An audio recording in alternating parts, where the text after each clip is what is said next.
नमस्कार दोस्तों, welcome to Avinash GS academy. दोस्तों, आज हमारी फैक्ट सीरीज की ये तीसरा लेक्चर है। इससे पिछले लेक्चर में हमने वैदिक समाज को यानी कि ऋग वैदिक काल के सारे फैक्ट्स को डिस्कस किया था और आज का हमारा दोस्तों टॉपिक है एंशिएंट हिस्ट्री में सिंधु घाटी से लेकर महाजनपदों और दार्शनिक संप्रदायों तक, जिसमें हम सारे फैक्ट्स को कवर करेंगे जो एग्जाम पॉइंट ऑफ व्यू से इम्पोर्टेंट है। तो चलिए लेक्चर को स्टार्ट करते हैं।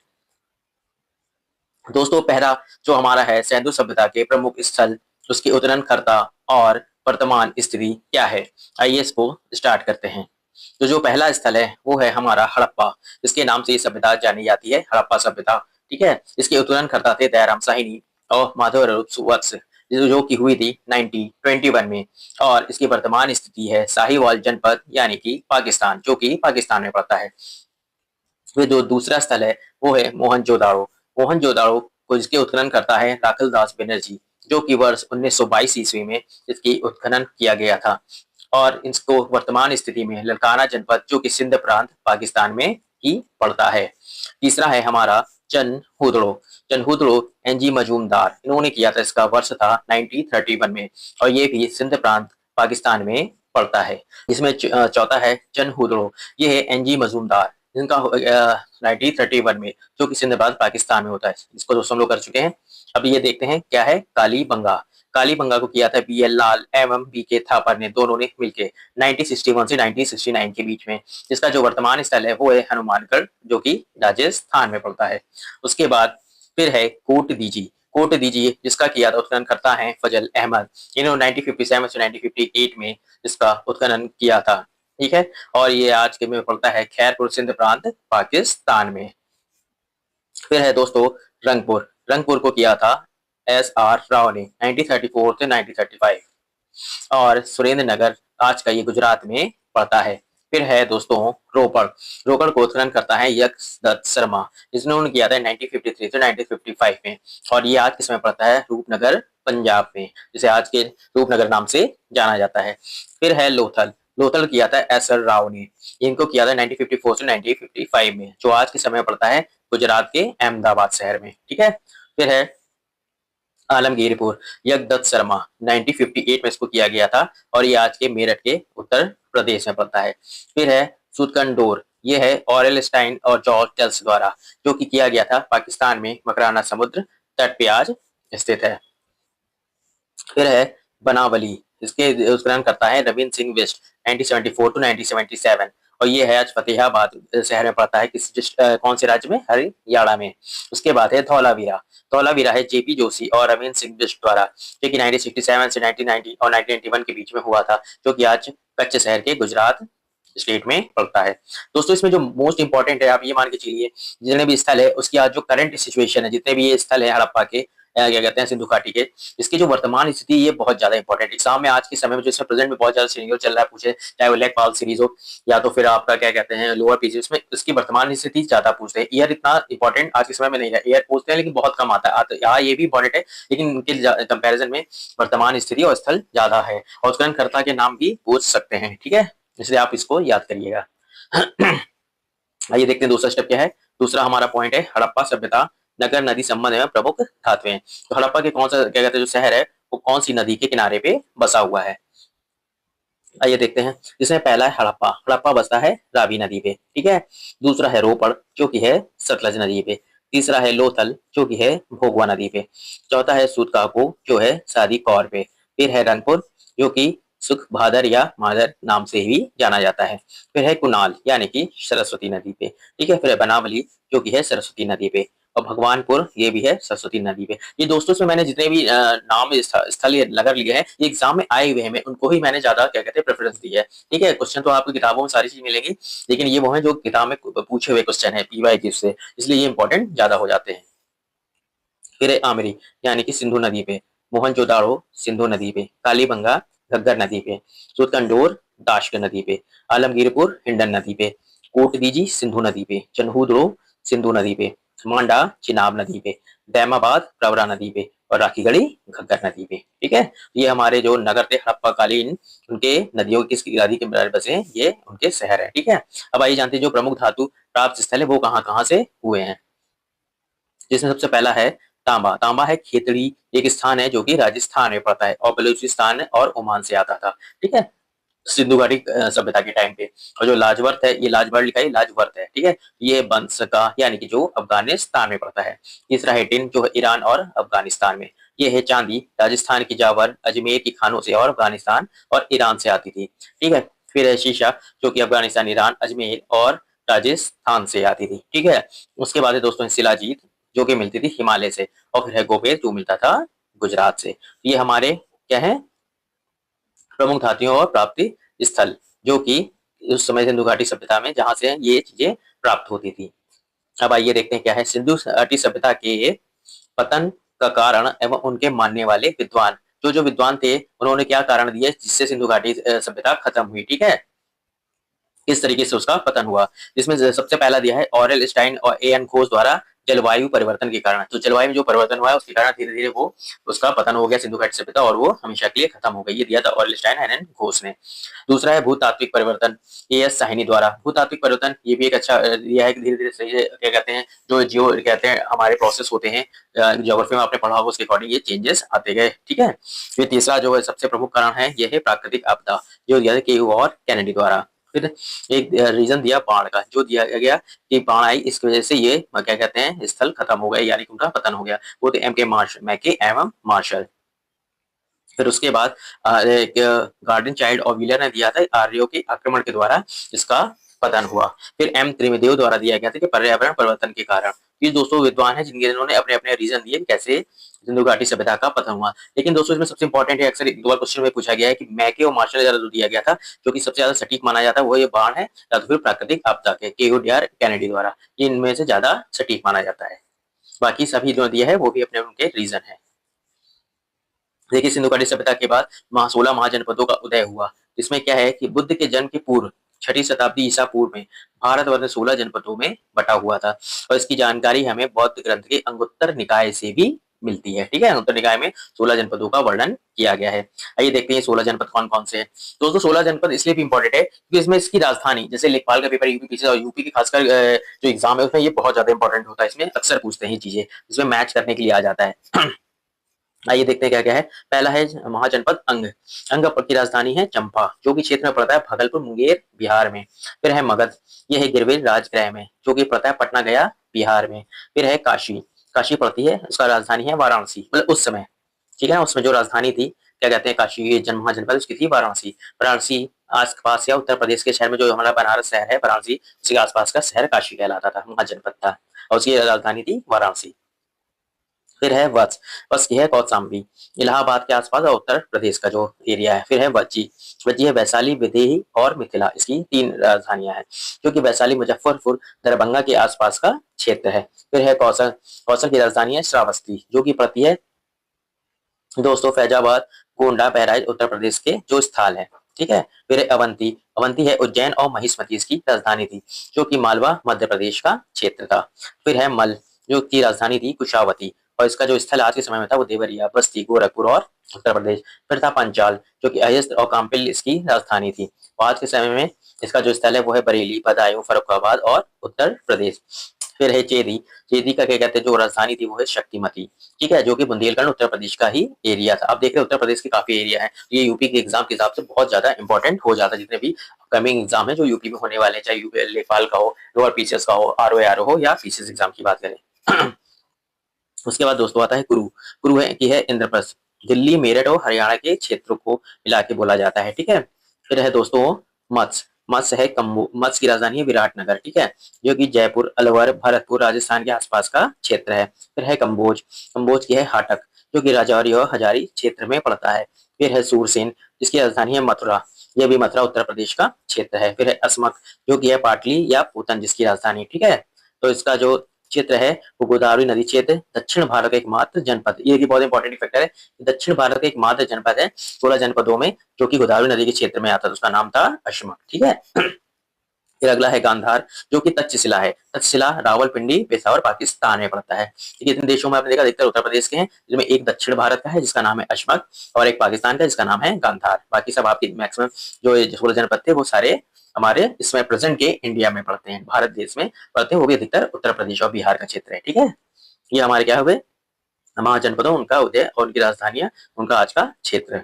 अब आते हैं बुद्ध के ऊपर। देखिए बुद्ध जी के जीवन पे समर्पित बौद्ध धर्म के प्रतीक क्या-क्या हैं, ठीक है ना? उसमें बौद्ध धर्म के प्रतीक क्या-क्या हैं? आइए देखते हैं उनके जन्म के समय और इसमें कौन-कौन से उनको प्रतीक दिए गए हैं। सबसे पहले जन्म का उनका जो प्रतीक था वो कमल और सांड है, ठीक है? कमल और सांड। फिर है गृह त्याग का, जब उन्होंने गृह त्याग दिया है तो उस समय तो उसको दिया गया प्रतीक घोड़ा, ठीक है? फिर उन्हें जब ज्ञान की प्राप्ति हुई, यानी कि पीपल बोधि वृक्ष दिया गया। फिर उनका प्रथम उपदेश जब उन्होंने दिया तो उसको प्रतीक दिया गया चक्र, ठीक है? और फिर जब उनको निर्माण हुआ तो उसको दिया बोला गया पद चिन्ह, ठीक है? बहुत ईजी है दोस्तों, या तो आराम से याद हो गया होगा आपको एक ही बार में सुनने से। अब आइए देखते हैं क्या है बौद्ध सभाएं स्मरणीय तथ्य क्या-क्या है? कब-कब बौद्ध संगति हुई, सभाएं कब-कब हुई? जो प्रथम बौद्ध संगति हुई थी वो 480 ईसा पूर्व, ठीक है ना? मैंने आपको पहले लेक्चर में बताया था कि बिफोर क्राइस्ट ईसा पूर्व को तो क्राइस्ट का जो जन्म हुआ था उससे पहले का जो समय होता है उसको हम ईसा पूर्व यानी कि बीसी बोलते हैं और उसके बाद को एडी बोलते हैं, ठीक है ना? जो कि बिफोर क्राइस्ट मतलब कृष्ण वो क्या कहते हैं क्राइस्ट के बर्थडे के बाद का जो समय होता है वो एडी बोला जाता है, ठीक है? जिसे सिर्फ हम ईस्वी कहते हैं। तो देखिए शुरुआत के जितने 3 हुए हैं वो ईसा पूर्व में हैं। 483 ईसा पूर्व, 383 ईसा पूर्व, 250 ईसा पूर्व और चतुर्थ संगति हुई वो 98 ईस्वी में हुई है, ठीक है? आइए देखते हैं क्या-क्या है। देखिए पहला जो प्रथम बौद्ध संगति हुई थी स्थान हुई थी राजगृह में 483 ईसा पूर्व में, ठीक है? उसके समय उसके अध्यक्ष थे महाकश्यप और शासन काल उसमें किसका था? अजातशत्रु का। द्वितीय बौद्ध संघ 383 ईसा पूर्व में जो कि स्थान था वैशाली और उसमें अध्यक्ष थे सवाकमी और शासन काल था काला अशोक का। यदि बौद्ध संगति हुई 250 ईसा पूर्व में जिसके स्थान था पाटलिपुत्र में और मोगलेपुत्र इसके अध्यक्ष थे और किसके शासन काल में हुआ था ये अशोक के। फिर चतुर्थ बौद्ध संघ हुई थी 898 ईस्वी में जो कि कुंडलवन, ठीक है? वो की वासुमित्र अशोक द्वारा जिसके अध्यक्ष थे और किसके शासन काल हुई थी? कनिष्क के शासन काल में। अगर आपने हिस्ट्री को पढ़ा होगा, अगर उसकी क्रोनोलॉजी को पढ़े होंगे तो आपको बहुत जल्दी ये एक बार में याद हो जाएगा, ठीक है? आइए देखते हैं फिर और क्या है। चतुर्थ बौद्ध संगीति के बाद बौद्ध धर्म 2 भागों यानी कि हीनयान और महायान में विभाजित हो गया था। आइए स्मरणीय इसके कुछ देख लेते हैं। बौद्ध के अष्टावंगिक मार्ग का स्रोत तैत्रीय उपनिषद है, ठीक है? जहां से लिया गया उसका है तैत्रीय उपनिषद से। सुत्त पिटक और को प्रारंभ बौद्ध धर्म का एनसाइक्लोपीडिया भी कहा जाता है। महात्मा बुद्ध 3 नामों से जाने गए थे, बुद्ध, तथागत और शाक्यमुनि। बुद्ध को पीपल वट वृक्ष के नीचे तथा निरंजना पुनपुन नदी किनारे तट पे ज्ञान प्राप्त हुआ था। कब प्राप्त हुआ था दोस्तों? महात्मा बुद्ध को 3 नामों से महात्मा बुद्ध को पीपल वृक्ष के नीचे निरंजना प्रभु नदी के किनारे तट पे ज्ञान प्राप्त हुआ था। बुद्ध के पूर्व की जन्म कथाएं जातक कथाएं सूत्र पिटक में वर्णित है। जातक कथाएं सूत्र पिटक में वर्णित है, ठीक है? और महायान बौद्ध संप्रदाय का सबसे महत्वपूर्ण ग्रंथ मृगाम पारपिता सूत्र है और बौद्ध धर्म के ग्रंथों का महान टीकाकार कौन थे? बुद्ध घोष, ठीक है? ये स्मरणीय कुछ अच्छे पॉइंट्स थे इंपॉर्टेंट, वो मैंने इसको यहाँ पे लिख दिया था। अब देखिए देखिए दोस्तों बहुत इंपॉर्टेंट पॉइंट है कि भारत की महत्वपूर्ण बौद्ध मठ कौन सी इसमें देखिए यूपी अभी लोस में भी आया था क्या कहते हैं आरोग्य एग्जाम में, तो ये ध्यान रखिएगा इसके मठ आरोग्य एग्जाम का आए हुए क्वेश्चन है, ठीक है? इसमें देखिए कौन कौन सा है। पहला है तापोमत जो कि तपो गांव स्पीति घाटी में पड़ता है। वो कौन सा राज्य है? वो है हिमाचल प्रदेश में, ठीक है? स्थान और केंद्र शासित या राज्य, ठीक है? दूसरा है नामाग्य मठ नामाग्याल मठ जो कि पड़ता है धर्मशाला में। ये भी कहाँ पड़ता है? हिमाचल प्रदेश में। तीसरा है हेमिस मठ जो कि है लद्दाख में और लद्दाख में ही पड़ता है क्योंकि आज वो एक ये क्या कहते हैं यूटी है ना, यूनियन टेरिटरी है। फिर है थिकसे मठ जो कि लद्दाख में पड़ता है, वो भी इस समय लद्दाख ही है, यूटी है। ससुर मठ है लाहौल स्पीति जो कि हिमाचल प्रदेश में पड़ता है। फिर है मिड्रालिंग मठ जो कि देहरादून में उत्तराखंड में पड़ता है। फिर है रूमटेक मठ जो कि गंगटोक में सिक्किम में पड़ता है। फिर है तवांग मठ जो कि तवांग नाम की जगह पे अरुणाचल प्रदेश में पड़ता है। फिर है नाम डलिंग मठ जो कि मैसूर में है और वो कर्नाटक में है। और बोधि मंडा मठ जो कि बोध गया बिहार में है। तो आपने देखा क्या कहते हैं साउथ का, देखिए एक है यहाँ पे कर्नाटक और एक बिहार का है, बाकी बेसिकली उत्तर के क्षेत्रों के शहर में ये मठ क्या कहते हैं बने हुए हैं, ठीक है? ये याद करने तरीका इससे आप जल्दी याद कर लेंगे। आइए अब जैन उसका तीर्थंकर पढ़ते हैं। प्रभु जैन तीर्थंकर और उनके प्रतीक चिन्ह। देखिए सबसे प्रथम जो थे जैन तीर्थंकर उनमें से उनका क्रम भी दिया हुआ है। जो प्रथम थे ऋषभदेव, उनका प्रतीक चिन्ह था सांड। फिर थे द्वितीय अजीतनाथ जिनका था हाथी। फिर है तृतीय संभव जो कि थे उनका था घोड़ा। फिर सप्तम थे सांप्रास जो कि थे स्वास्तिक। फिर थी शांति तो लहवा इनका था हिरण। फिर जो 18वें जो उनके जैन तीर्थंकर थे उनका था मीन, ठीक है? फिर जिनका जो कहते हैं 21वें थे नामी जिनका नाम था वो थे नील कमल। फिर अरिष्टनेमी वो इनका था संघ। फिर पाश जो 23वें थे उनका था सर्प और जो महावीर 24वें थे उनका नाम था सिंह। ठीक है, ये उनके प्रतीक तीर्थंकर थे और उनके प्रतीक चिन्ह। दो जैन तीर्थंकर ऋषभदेव और अरिष्टनेमि के नामों का उल्लेख ऋग्वेद में भी उल्लेख मिलता है। अरिष्टनेमि को भगवान कृष्ण का निकट संबंधी भी कहा जाता है या माना जाता है। ठीक है दोस्तों, अब आइए देखते हैं कि जैन संगतियों का संगतियां और सिद्धांत। देखिए, इसकी प्रथम संगति हुई थी 300 ईसा पूर्व में, जो की हुई थी पाटलिपुत्र में, और उसमें अध्यक्ष से स्थूल भद्र, और जो द्वितीय हुई थी 512 ईस्वी में, है ना। मैंने बताया था ईसा पूर्व ईस्वी में क्या डिफरेंस है। जो हुई थी बल्लावी गुजरात में, और उसके अध्यक्ष से श्रमा श्रवण जिनका नाम था। देखिए, जैन धर्म के 3 रथ हैं। ये का क्या है, पहला है सम्यक दर्शन यानी कि सही विश्वास, दूसरा है सम्यक ज्ञान यानी कि सही ज्ञान, और तीसरा है सम्यक आचरण यानी कि सही आचरण रखना। ठीक है, और इन 5 व्रत, और 5 व्रत भी हैं जो कि त्रिरत्न के अनुसरण में 5 महाव्रतों का पालन अनिवार्य होता है, तभी वो 3 रत्न है उसको सिद्ध माना जाता है। जिसमें पहला है अहिंसा, दूसरा है सत्यवचन, तीसरा है अस्तेय, चौथा है अपरिग्रह, और 5वां है ब्रह्मचर्य। ठीक है, तो ये आपके चीजें हुई जिसमें दिया गया था। ठीक है, अब आइए जानते हैं फिर क्या शैव धर्म, अन्य संप्रदाय और उसके दर्शन। देखते हैं, इंपॉर्टेंट है दोस्तों, ये भी आए क्वेश्चन है। लोग क्या कहते हैं, आपने घटा चक्र अगर पढ़ा होगा तो उसमें ये सारे क्वेश्चन आपको मिल जाएंगे, इसी से मैंने वहां से उठा के इसको बनाया है। ठीक है, देखिए पहला संप्रदाय क्या है, पाशुपत। उसके क्या थे संस्थापक थे लकुलीश। दूसरे थे लिंगायत जंगम जिसे कहा जाता है, इसके है बासु, ये पीछे का आया क्वेश्चन है दोस्त। तीसरा है नाथ, ये है मत्स्येंद्र नाथ, ये भी नाथ क्वेश्चन डायरेक्ट आपको यूपीएससी का क्वेश्चन है, देखिए देखिएगा, शायद 2018-19 में पूछा गया था। आइए अब देखते हैं, और प्रसिद्ध दार्शनिक उनके मत क्या क्या है। एक था दशनाभि संप्रदाय जिसके मत थे अद्वैतवाद, और उसके संस्थापक थे आदि शंकराचार्य जी। फिर है वैष्णव जिसके मत था विशिष्ट दैत्यावाद, विशिष्टा दैत जिसे है रामानुज। फिर थे ब्रह्म जिसका संप्रदाय उनका मत था दैत यानी कि आनंद तीर्थ माधव द्वारा किया गया था। फिर है रुद्र जिसका मत था शुद्धा दैत यानी कि वल्लभाचार्य और विष्णु स्वामी द्वारा जो संस्थापक थे उसके। फिर है सनक जिसके मत था दैता दैत यानी कि निम्बार्क द्वारा संस्थापित किया गया था। ठीक है, आइए अब देखते हैं अन्य नास्तिक जो संप्रदाय उनको क्या क्या, जो उनमें से एक है अजीवक। ये कितने थे, जो कहते हैं क्या कहते हैं नास्तिक नहीं, तो ये सारे नास्तिक हैं। ठीक है, मखला घोष, फिर यजस्त्रावाद यानी आचार्य अजित और कैसमली। फिर एक संप्रदाय था भौतिकवादी नित्यावादी, इसको थे संस्थापक पापुत कच्चायन। फिर था घोर अक्रियवाद जिसके थे पूर्ण कश्यप। फिर एक अनिश्चयवादी संदेहवादी जिसके संस्थापक है संजय वैठली पुत्र। ठीक है, आइए देखते हैं इसके बाद और क्या बचा। फिर है भक्ति आंदोलन संप्रदाय और उनके साहित्य का। आइए देखते हैं प्रभु बताऊं के संस्थापक। एक बरकरी संप्रदाय है, इसके संस्थापक थे नामदेव। फिर एक धरकरी था, इसके थे रामदास। श्री वैष्णव थे, वो थे रामानुज। परमार्थ थे, ये थे रामदास।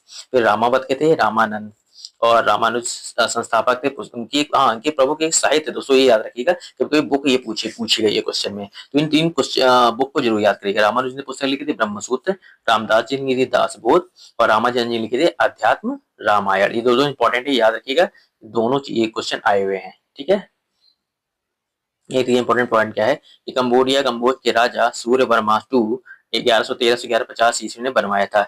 इस मंदिर को लगभग 10.5 फीट ऊंची भगवान विष्णु की मूर्ति स्थापित है। अंकोर वाट में किसकी मंदिर मूर्ति स्थापित है, बड़ी विष्णु जी की। ठीक है, ये इंपॉर्टेंट पॉइंट है, याद रखिएगा दोस्तों। एक ये पॉइंट हमारा पिछले जो वैदिक ये मैंने चैप्टर में पढ़ाया था, तो उसमें एक मेरा पॉइंट छूट गया था कि वेदांग के वेद के अंग, वेदांग मैंने पढ़ाया था अच्छा, लेकिन ये बताना भूल गया था उसमें कौन कौन से है। तो ये इंपॉर्टेंट, इसको एक बार देख लीजिए किसके क्या होता है, ये भी क्वेश्चन आए हुए हैं। सबसे पहला होता है वेदांग 6 होते हैं, पहला है ज्योतिष जिसको कहा जाता है वेद की आंखें। ठीक है, दूसरा है शिक्षा जो कि है वेद की नाशिका यानी कि नाक। फिर है व्याकरण जो कि है वेद का मुख। ठीक है, फिर है निरुक्त जो है वेद के कान। फिर है कल्प जो है वेद के हाथ।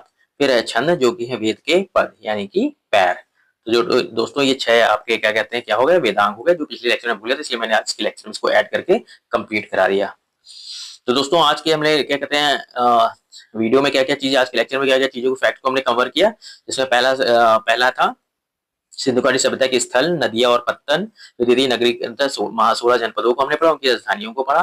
बौद्ध और जैन धर्म के प्रतीक, संगठिया और मठ को हमने पढ़ा। दर्शन और भक्ति के सर्वोच्च संप्रदाय, उनके संस्थापक और उनकी बुक्स को हमने पढ़ा। और वैदिक साहित्य के 6 वेदांगों को आज की वीडियो में हमने कवर किया। तो दोस्तों आज ये हमारा फैक्ट सीरीज का क्या तीसरा लेक्चर था। इसमें आज हमने क्या कहते हैं सिंधु घाटी से लेके जितने भी अभी तक जितने मठ हैं वहां तक की सारी चीजों को या दार्शनिक संप्रदायों तक को फैक्ट्स को कंप्लीट कर लिया है। तो दोस्तों ये फैक्ट सीरीज का फायदा ये है कि आपके जो एग्जाम होते हैं कम से कम 15 से 20 से 25 नंबर आपको एक्स्ट्रा गेन करा देते हैं। और सबसे बड़ी बात ये आपको सारे एक साथ इसी फैक्ट सीरीज में मिल जाएंगे, आपको कहीं भी दौड़ना नहीं पड़ेगा, कहीं भी भागना नहीं पड़ेगा। और मैंने ये क्वेश्चन वहीं से अक्सर उठाए हैं बुक से, और जो कैसे बुक्स में जो क्वेश्चन आए हुए हैं उससे लिए हुए हैं, ठीक है। जो एक जगह पे हमने सारे को एक साथ व्यक्त कर दिया है, इससे आपको एक साथ पढ़ लेंगे, आपका रिवीजन भी हो जाएगा और आगे आपको फायदा करेगा, आपके मार्क्स अच्छे गेन होंगे। ठीक है दोस्तों, मिलते हैं नेक्स्ट वीडियो में। Thank you.